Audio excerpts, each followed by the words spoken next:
My name is Eran Efrani. I'm 28 years old. I'm from Jerusalem, born and raised in Jerusalem. I'm in actually 7th generation in Jerusalem. My grandpa was born in the Old City. He was a 5th generation in Jerusalem. He was born in the middle of the Old City in the Jewish quarter of Jerusalem. His mother died in birth. A Palestinian neighbor took him in and breastfed him. So he was actually a Palestinian Jew. This is how he knew himself. He grew up knowing Arabic before he knew Hebrew. All of his friends were Palestinians and some Jewish people that was there around him. My grandpa, from my father's side, that was born there, passed away 2.5 weeks ago in Jerusalem, in his home. And Maya and me were debating if I should go back to do the Shiva. We in our religion have the 7 days of mourning. And I was talking with my father, asking him if I should go back. And me and Maya talked, and we decided that it's much more important, for me at least, to continue to do this lecture in his memory. Because today, so many people, thank you, so many people today cannot imagine the possibility of Jews and Palestinians living together on the same piece of land. Although my grandpa was the living proof of it already happened a lot before Israel was established. So this is for my grandpa. So, hi. I grew up in Jerusalem in a very Zionist militaristic family. Like most of the families in Jerusalem or in Israel altogether. Most of the families are Zionist.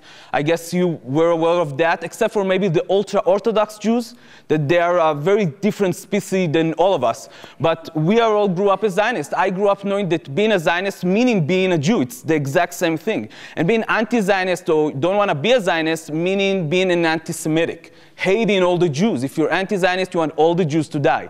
This is how I grew up at home. I grew up in a very militaristic home. My only brother, my older brother, was an officer in a special unit of the paratroopers in Israel. My mother was an officer in the Israeli army, and my father was a very high officer in the Israeli army. And until today, he's the head of investigation of the Jerusalem police. So, yeah, so I'm coming from a good legacy in my family. I grew up in my home in Jerusalem with my grandma and grandpa from my mother's side as well. And they came from Hungary after the Holocaust. And they were the only survivors of their family after the Holocaust. My grandma was an Auschwitz survivor. In a very early age, I grew up understanding that there's something wrong with the world, because I saw my grandma and how she reacted to things, you know, with a lot of fear, with a lot of paranoia back at home. One of my first childhood memories was waking up in the middle of the night from screaming. My grandma used to wake up screaming in the middle of the night. She had dreams on Auschwitz, on the Holocaust, and all of the house would wake up very terrified. And my mom used to run into my room, me and my brother's room, and will calm us down and will explain to us, you know, why is grandma screaming? What is Auschwitz? What is the Holocaust? Why did they do it to the Jews? And I grew up knowing that I want to be a better human being. I grew up knowing that something so terrible happened, so the next time something like that happens, something terrible in history will happen, I will be there on the right place at the right time. I want to be this kind of man. I grew up starting to want to know everything I can about the Holocaust to make sure it can never happen again in any way. So I grew up, and except for learning in school about what happened to the Jews, like all of the guys in school, I started to read about the Nazis. How would soldiers would go out in the morning to camps and go back at the afternoon or night to their families to tuck down their little babies, to kiss their wife? That would drive me crazy. I read Mein Kampf when I was 15 years old. I became very, very much involved in the story of the Holocaust. And in the 11th grade, like most of my friends, like most of the people in Israel, I will find myself in a delegation on my way to Poland. I don't know, you can't see it really well, right? I don't know what you can do about the lights, but this is us in Auschwitz doing a trip of 2 weeks in, oh great, thank you.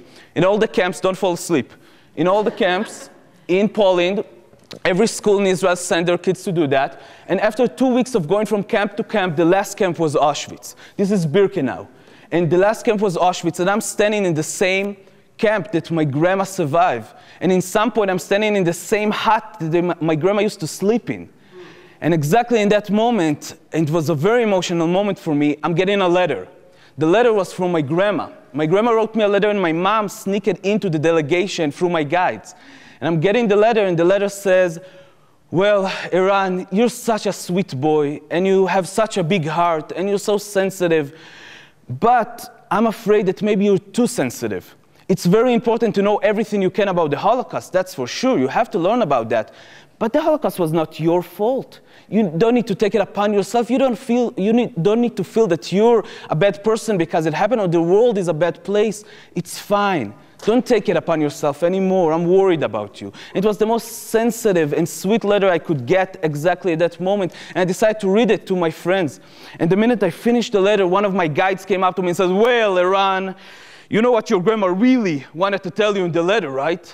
And I said, "Yeah, sure, that I'm a very sweet boy and I got a very big heart and I'm so nice." He said, "No, what your grandma really wanted to tell you is that a second Holocaust will happen. And it will happen sooner than you think. And if you don't want to take it upon yourself that a second Holocaust has happened and you didn't do anything about it, you need to go back home, finish your school, and join the best unit you can in the military to make sure that a second Holocaust will never happen. Not to your grandma's sakes, not to your sakes, on your kids' sakes. You have to do it." Okay. I said, fine, if this is what my grandma wants. And then I went back home and I finished my school and I'm joining the IDF as a combat soldier. This is me, a young, handsome soldier at the IDF. I don't understand why people are laughing when I'm showing the picture. I was a very young and handsome soldier in the IDF. And I'm joining the IDF and immediately being sent to boot camp.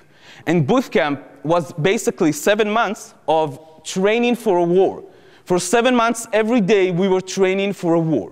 A war with Egypt, a war with Syria, with Lebanon, with Iran, for 7 months, every day. But I guess it's a little confusing now because, Israel was not in a war in the last 40 years. Since 1973, Israel did not perform in a war in front of another army, another country, with airplanes, with tanks. We did operations in what we called, occupied land or terrorist group with Hamas in Gaza or with Hezbollah in Lebanon, but we were not performing in a war. But nonetheless, all we did was getting trained for a war. And throughout the 7 months, not once we talked about Palestinians. And when the 7 months was over, I was sent to a very different kind of war. I was sent to Palestine. And I find myself in the biggest Palestinian city in the West Bank, in south of Palestine, called Hebron, or El Halil in Arabic. And I'm standing in a city of 180,000 Palestinians, and right in the heart of the city, in the middle of the city, there's a Jewish settlement. A settlement of 800 settlers, Jewish settlers, and around them there's 500 soldiers, like me, and there's 300 policemen, like my dad at the time. So why do we have to have police and army at the same place? Well, basically because we have two different kind of people. We have Jewish settlers that although they're outside of the official borders of Israel, they are Israeli citizens. And they're getting all the perks of being an Israeli citizen, like letting the police handle their business, like any one of you. But then just next to them, next house, next door, next street over, there's the Palestinians. And they're, of course, not citizens of any states. And they're under our rule, under our 18, 19, 20 years old military law. And we are controlling their life. And very fast, I will understand what my job is in Hebron. My job is to make sure that everybody in the city understands who calling the shots. It's us, the army, and the Jewish settlers around us. And very fast during my job, I noticed something I really find it hard to understand. I had the power to close a complete city down. I would just have to walk down in the street and scream something like curfew. And everybody would close their shops and run to their home. Do you know what curfew is or what the difference between a curfew and a closure? So you know that closure, for example, is on a city. If the Israeli army, is performing a closure on a city because there's a Jewish holiday or a Jewish special Shabbat or a special day in Israel, we just do a closure or a curfew. So a closure is on a city, like Gaza or like Ramallah or any other city. You close up the city completely hermetically, and then nobody can go in and out from the city. But a curfew is something a bit different. A curfew is everyone to his home. When I'm screaming curfew, everybody runs to their home and closing their door until a second notice. Meaning if right now the Israeli army will step outside and scream curfew, and we are all here right now, make yourself comfortable because we're stuck together. And it already in the past was, a few days or a few hours or a week or a few months of curfew happening. And very fast in my service, I would start doing curfews. And one Shabbat, I had a weekend, or it was a special weekend in the Jewish Bible and the Jewish tradition. It's the piece of the Bible when Abraham is buying the patriot tombs in Hebron. So it's a special holiday for the Jewish settlers in Hebron, and there's thousands of settlers from all over the West Bank coming to Hebron to do this weekend, and there's a lot of Israelis, thousands of Israelis coming from Israel to Hebron to doing this weekend. It's a very special weekend, and of course, all the 180,000 Palestinians of the city have to go to curfew. So we're calling the curfew, and then we're getting a backup for that weekend alone of another unit. It's a special unit that specializes in terrorism. And in this unit, I have a very good friend from back home. And I'm seeing this friend, and it's so funny, you know, it's so nice to meet a friend from back home in the middle of Hebron. And we want to speak, but we never have the chance because I'm doing all the day shifts of making sure that everybody is in their home, a curfew is being down, and he's doing all the night shift.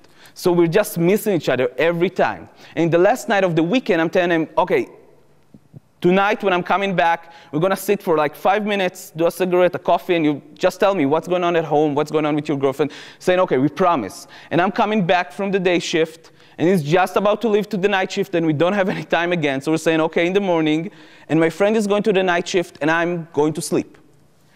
And after a few hours of sleep, not a lot, I'm being waken up very hardly.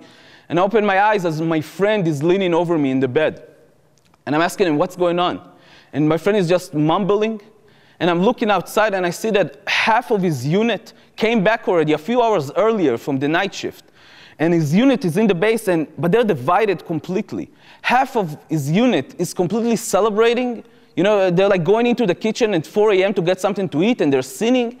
But half of the unit is just going around in the base, and they look like, you know, they're in shock. They're completely stunned. So I'm starting asking my friend, what is going on? What is going on? And my friend is looking at me and saying, well, I think we just killed a little boy. I'm saying, what? What do you mean you think you just killed a little boy? It's this kind of thing you need to know. And my friend is telling me, I'm not sure. We were out there in the middle of the shift, and we saw a figure out in the dark, and he was holding something. And so we just start screaming at him, curfew, and one of the guys just started shooting, so all of us just start shooting. And he just fell. And we walked beside him, and we noticed he's very small. So we just came back to the base. I had no idea what do I supposed to do with this information. I was 19. I was a few months in Hebron, and I didn't know the answer. So the best thing I could say at that moment was, okay, let's get some sleep. I will wake up with you early in the morning, and we can go together to that house, and we'll see what happened, and maybe we can apologize. And I was a very naive young soldier, because a few hours later, very early, before we had the chance to wake up, our officers came into the room and wake all the base up. All the base should be on their feet with a uniform and a helmet and grenades and ammunition and M16, getting ready to go out for a mission. Nobody knows what's going on, but the two units is getting up and getting ready and leaving the base and start marching with first light in Hebron into the Abu Snena neighborhood of Hebron. And my friend who is in the other unit is looking at me and saying, this is the neighborhood we were last night. And I'm telling him, great, the minute we'll finish the mission, I'm going with you to that house, I promise. And we're going into the neighborhood, and we're going into a street. And my friend is looking at me and saying, this is the street when we were last night. And we're going down the street, and we're just stopping in front of a house. And we're getting orders to surround the house. And my friend is looking at me and saying, this is the house we were last night. And we're just standing there around the house for 20 minutes to understand what's going on.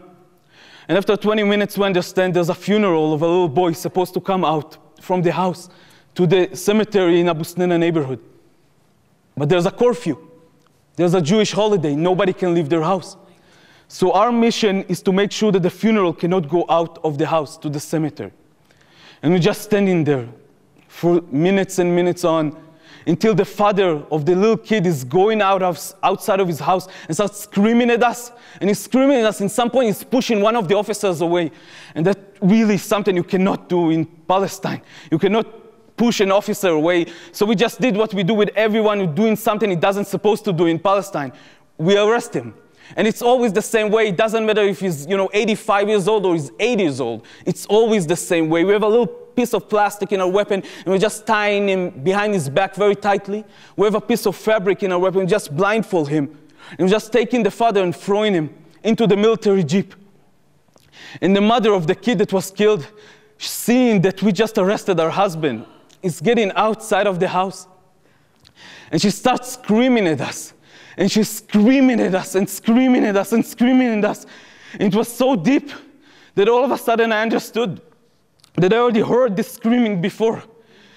She was screaming exactly like my grandma used to wake us up with every night when I was a kid.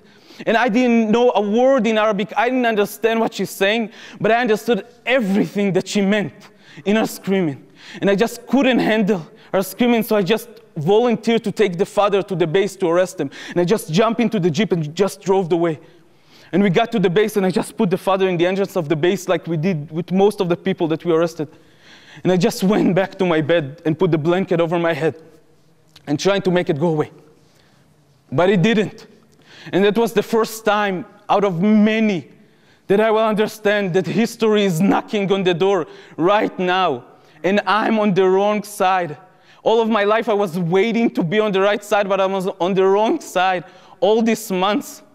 And everything just snapped in my head. And I just had to shut myself down.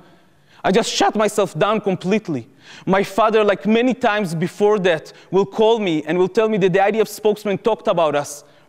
Retrospective, after a few days, he will tell me that the IDF spokesman gave an announcement about our unit in Hebron.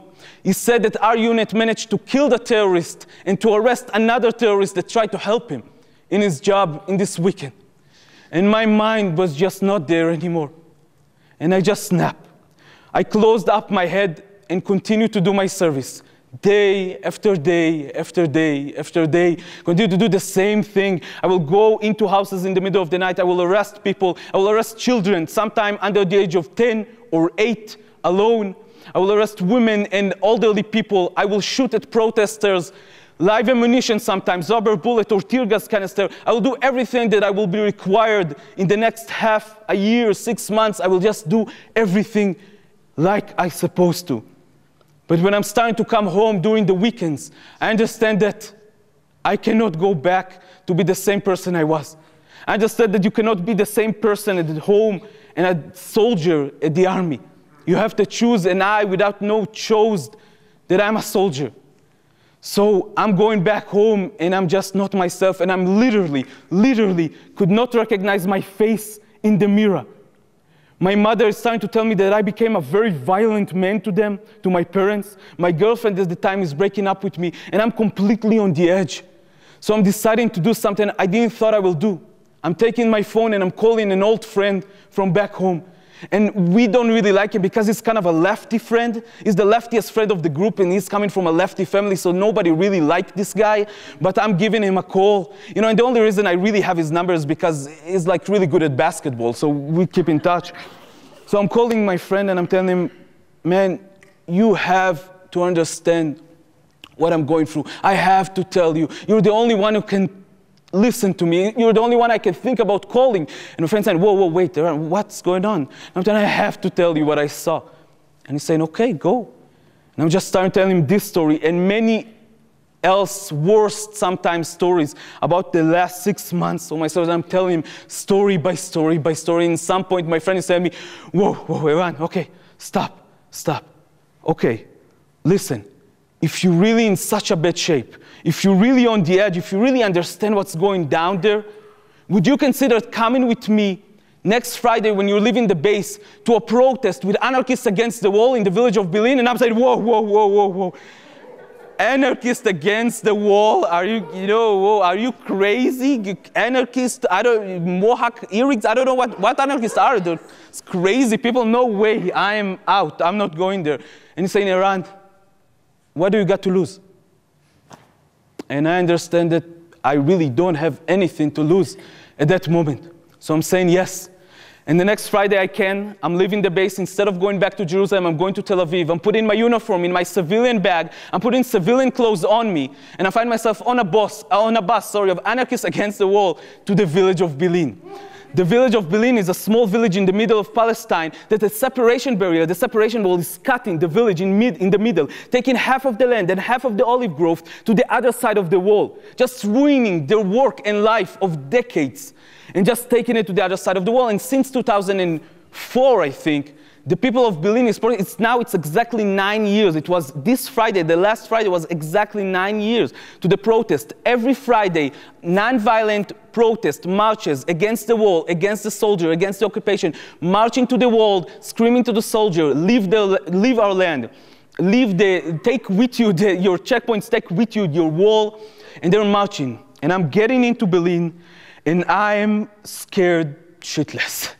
I am so scared. I was never on a Palestinian ground, surrounded by Palestinians, without my M16, my 2 hand grenades, my 6 packs of ammunition, and my backup. Never. Everybody is talking in Arabic around me, and the only words I knew in Arabic was strip down and give me your ID. So I couldn't say that. So I was really stuck in the middle of the village, very much afraid.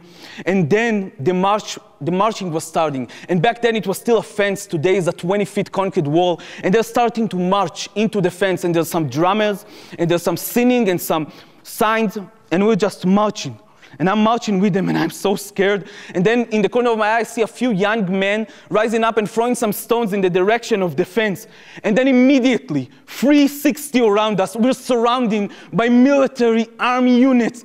All around us, the Israeli army is popping up and just starts shooting without saying a word. Just starts shooting into our body, and they're shooting rubber bullets. And I don't know if you ever know that, but rubber bullets are not rubber bullets. They're steel bullets with a little rubber around them. I didn't know that, and they're shooting rubber bullets into our body and shooting tear gas canisters into our body. And I was never shot at before. I shot at people before, but nobody ever shot at me. And I was so afraid that the only thing I could think about saying was just, stop shooting, I'm an Israeli soldier, stop shooting. And then one of the anarchist guys looking at me like this, saying, I'm an Israeli soldier too! You can stop shooting! And then a bunch of Palestinians are coming and saying, we are all Israeli soldiers! You can stop shooting!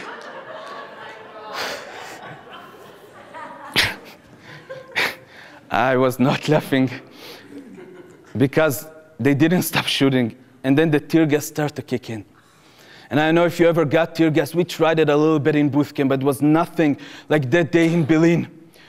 The tear gas started to kick in, and tear gas basically just closes you up completely. You feel that you cannot breathe. It just chokes you up. You cannot take air inside. And until today, I'm not sure if tear gas is working here or it's working here, but it's working. And you feel that you cannot breathe. And my instinct was to try to run away from the gas, but it just made it worse. So I find myself on 4 in the middle of the village, trying to breathe, thinking, this is how I'm gonna die. And after a few moments, a few young Palestinian men just ran across from me, and one of them saw me, came back, he just grabbed me with him and ran with me into his home in the village. He sat me down in his home. He gave me some onion, apparently it's very good for that, and some alcohol pads, until I could feel that I breathe again. I went out of his house, back to my home, to this weekend, and I knew this is it for me. I will never go back to do the same things again, ever. But then Sunday came, and I'm taking up my uniform, and I'm taking my gun, and I'm going back to Hebron. Because this is the only reality we know to be true in Israel. I didn't have any friends who didn't serve at this time. I didn't have any family member I can tell that I don't want to go back. So I'm going back, but this time I'm promising myself things will be different. And I'm continuing to going into protests with Anarchists Against the Wall, and after a few weeks, they met me up in Tel Aviv with Doctors Without Borders. You know Doctors Without Borders?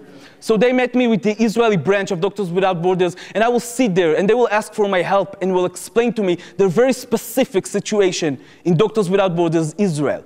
They're telling me, you know, all the Palestinians in the West Bank, if they want to get to hospitals or get in medicine, get treatment, have to go through checkpoints into Israel proper or through the West Bank. They have checkpoints between their land to their land, and they have to go through it.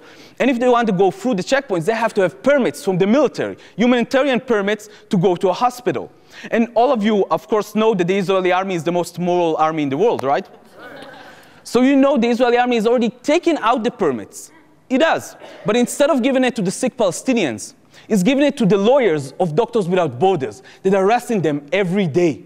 And then all they need to do is to make sure that they don't let anyone from Doctors Without Borders or representative go through the checkpoints into the West Bank and give these permits into sick hands of Palestinians. And this is how the Israeli army is basically making sure, in a legal aspect, this is protected from every angle. Nobody can complain. During this time, my mother is dying out of cancer back home in Jerusalem. And I'm finding myself, in the next year and a half, sneaking out of my base in the middle of the night with my uniform and my vest and my gun, going into houses in the middle of Hebron and later on South Mount Hebron, knocking on the door. This time, I will be as a guest. And I will go inside and give people permits to go through checkpoints and medicine. And in return, I will hear their stories about what it is to live under a military occupation. And during this time, I meet countless women with breast cancer in Palestine. The number is unknown to anybody because there's nobody taking track. But during this time, my mother is dying back home, and I can see the exact same things going on. And my mind just going wider and wider. During this time, I'm hearing about a little group called Breaking the Silence, a young group of veteran soldiers, combat soldiers, that collecting testimonies from other soldiers across the West Bank and publish it into the Israeli public and international people. What is the truth inside these occupied territories? And I decided I want to tell my story, my mother's story, this woman's story, and I'm starting to give them stories from inside the army. And the day I released from the army, I joined Breaking the Silence. And for the next 2.5 years, I will become their chief investigator. We'll take testimonies from more than 250 soldiers from the West Bank and Gaza, and we'll try to publish it into the Israeli public and abroad. And I know that the occupation is that close to be ended with, because the people of Israel didn't hear my story yet. And after they hear my story, the occupation will have to drop, right? But a few months go by and nothing changed, and the testimonies that I'm collecting doesn't do anything. And then Operation Kesslet started. And Operation Kesslet was so bad. We sat back at home and tried to understand what's going on, but nobody told us what's going on down in Gaza. So I'm finding myself going from Breaking the Silence office into the border with Gaza and just stand there outside of the border, waiting for soldiers to go out of the operation to tell me what was going on inside. And after 3 weeks, soldiers are starting to come out from Gaza. And some of them, not all of them, but some of them will pass through me and will tell me their stories. And they were very, very confused. A lot of people think they were very mad or very happy in Operation Kesslet, but they weren't. They were very confused because those soldiers was training for years and months to be handling a war. And they got their war when they got to Gaza. They saw tank shells just bombing everything in sight for them. They saw Air Force, the Israeli Air Force, just dropping ton bombs on civilians, clearing the path for them to go in. They saw white phosphorus falling from the sky, burning everything it touches along the way. But until it was their time to go by foot into Gaza, there was no enemy left. Just hundreds over hundreds over hundreds of dead bodies around them every day of the operation. And they came out very confused. And in the next 3 months, I will collect testimonies from everyone that serve inside Gaza during this time. And we'll put a booklet down of Breaking the Silence, a booklet of testimonies from Operation Kesslet. But before we're going out with it to the Israeli public, we want to make sure this time we have a good platform so people will listen. It's important enough. So we're going to the most lefty newspaper in Israel. What is the most lefty newspaper in Israel? Haaretz. Everybody knows Haaretz all the time. It's weird. Yeah, so we're turning to Haaretz. And I'm talking with Amos Salel, the military reporter of Haaretz, and I'm telling him the stories, and him saying, whoa, if this stories is true, you guys are getting a cover story. And he's verifying the stories for 2 weeks. And after 2 weeks, he's saying, it's going to come out this Friday. And all of us on Friday go out to the stores and buy in all the outlets we can, but there is no cover story. And there is no backstory or middle story. So we're going back to the office, and we're calling the Haaretz auditorium and saying, what happened? And they will explain to us, basically, yesterday we got a phone call from the IDF spokesman. And the IDF spokesman gave us two options. Or you're going with breaking the silence, or you're going with me. But if you're going with breaking the silence, I'm not working with you anymore. And the Haaretz editorial is continuing to explain to us and saying, you know, we don't really have investigative reporters in Gaza or in the West Bank, except for maybe Amira Haas. So we really rely on the IDF spokesman to give us the truth from these territories. And I'm hanging up the phone, and I'm flipping through the booklet that the Israeli public will not read anymore. But then I noticed there's holes in the stories. There's a few stories in the booklet, our booklet, that's missing completely, and there's a few booklets with holes in the middle of them. So I'm going to my boss at the time, to Yehuda, and I'm saying, what is going on? There's holes in the story. And he said, oh, that's fine, that's fine. This is only what the IDF censorship took down. And I'm saying, what? I'm saying, oh, come on, Eran, don't be naive. You know that every news channel in Israel, every TV channel, every radio station, every blogger on the internet or newspaper have to go through the IDF censorship, right? And I'm saying, no, I didn't know that. We don't have free press? This is amazing. But wait. We're breaking the silence, right? We're breaking this silence. And Yehuda is looking at me and saying, oh yeah, we're breaking this silence that the IDF censorship allows us to break. And I understand that my days in the organization is numbered. And after a few months, I will go out for breaking the silence and will continue to do the same kind of work, only by my own.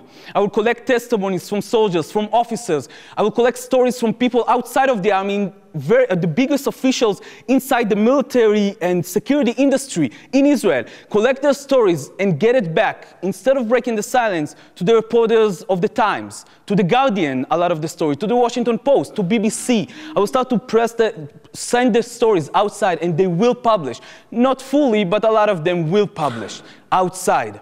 And during this time, I'm discovering something pretty amazing. The more I go in looking for occupation, the more I find money. And I don't understand, so I'm going deeper and deeper. And then in 2010, I'm getting into a very interesting story about how the Israeli government and Israeli army was selling a new tear gas canister into the government of police, the police and government of the Singapore people. They're selling tear gas canister to fight their protest in their country. And during this time, I'm looking and I'm saying, Israel is selling tear gas canister? So I'm going into the website of the Minister of Security in Israel, and I find out they're saying that Israel just concluded a deal with the Singapore government of selling the best tear gas canister ever produced and tried by the Israeli army. And it mentioned there a few lines later that this tear gas canister was proven to be the most deadliest ever. And I'm going back and I'm saying, wait, try the tear gas canister. Who would be agreed to be tried? And then I understand. They're trying the weapons every day.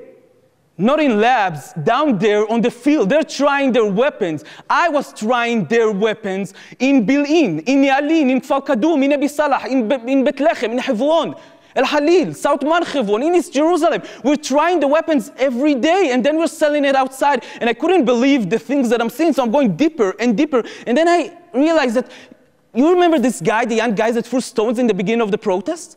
They were not Palestinians. They were actually an undercover unit of the Israeli army, looking like me, Arab Jews, disguising as Palestinian inside these villages, starting a riot, starting something, so the Israeli army will have a good excuse to start shooting the place up and testing the weapons. And the more I go, the more I can understand, is this for real? How long is it going through? How much money are we making? And I'm going in, and then I discovered in the last 40 years, and this is a very, very partial list, this is the dictatorships and regime that the Israeli government and the Israeli army is trading weapons with, trading knowledge with, trading technology, or training their soldier by themselves in those countries. In the last 40 years, we were involved in the worst dictatorships and regimes in the world. And we were making a killing out of it, literally. We're making so much money out of it. And then I understand. This is not an occupation. It's a laboratory. Sometimes as a soldier, I would infuse poison to Palestinians. Sometimes as a protester, I will run away with Palestinians and be in a lab rat. But all this time, we're trying weapons out and selling them out there. In the source of everything, it's not a religion, It's not the land. There's a lot of money. And I understand that I'm standing in the wrong place. And I'm moving to New York City from Jerusalem. It's a big change. And I'm standing in New York City, and the last 3 years, I'm researching the relationship between our army and your army, our government and your government, and all the money that flows in the middle. Now, I'm going to do a cut just for a second and do a different ending than usual. We're doing it in the last few last lectures, and I want to try it now.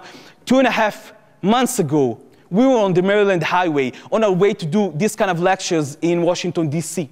And we were on our way, we crashed our car in the middle of the Maryland highway. When we were stuck in the middle of the highway, people were driving next to us, and we did something we don't really like to do. We called the police.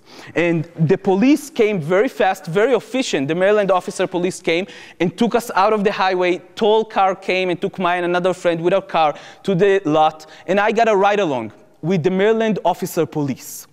And for 10 minutes, we're driving silently, and I have no idea it's going to change my life, this ride.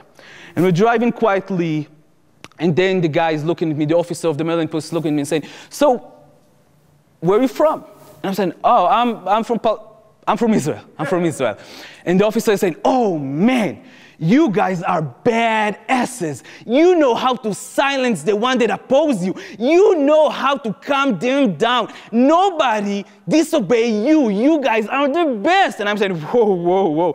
I don't think you really know a lot about the Israeli army, so, never mind. I'm saying, "Oh, no.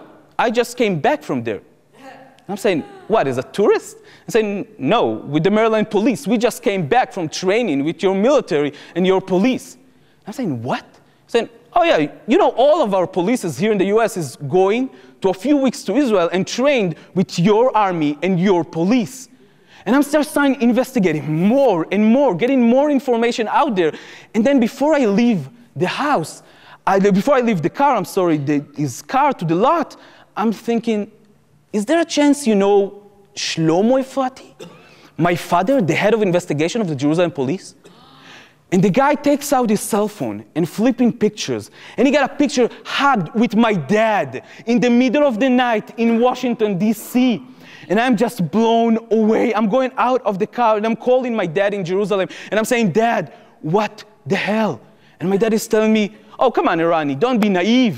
You know NYPD got an office in Tel Aviv, right? You know we got an office in New York, right? Come on, we're working together to protect you." And then I understand. It wasn't the first time, but that was my closure.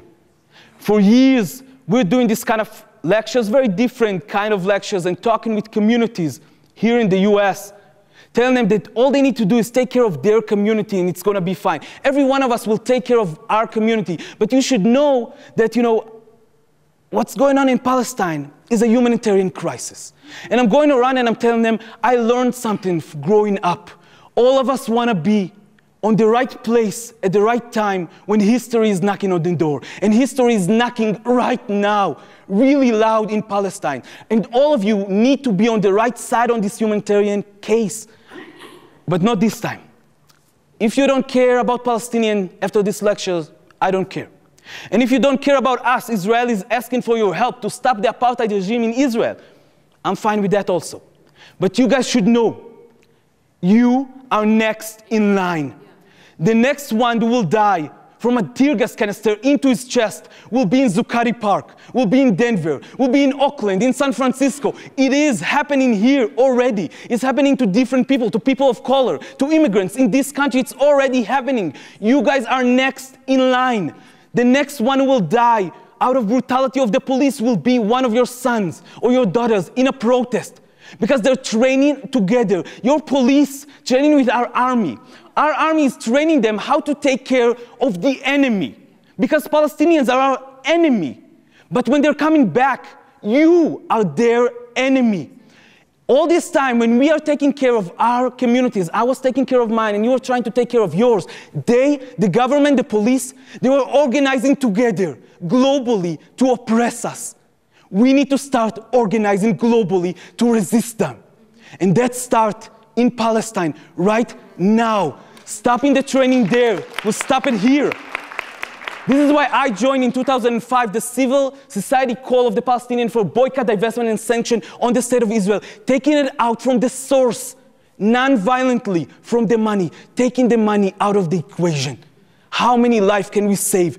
Everybody knows the apartheid regime will stop. The question is how fast and how many people is going to die there and here until it will happen. We need to start organizing globally to resist them. I hope you'll join us to the call of BDS, and thank you very much for your time. Thank you.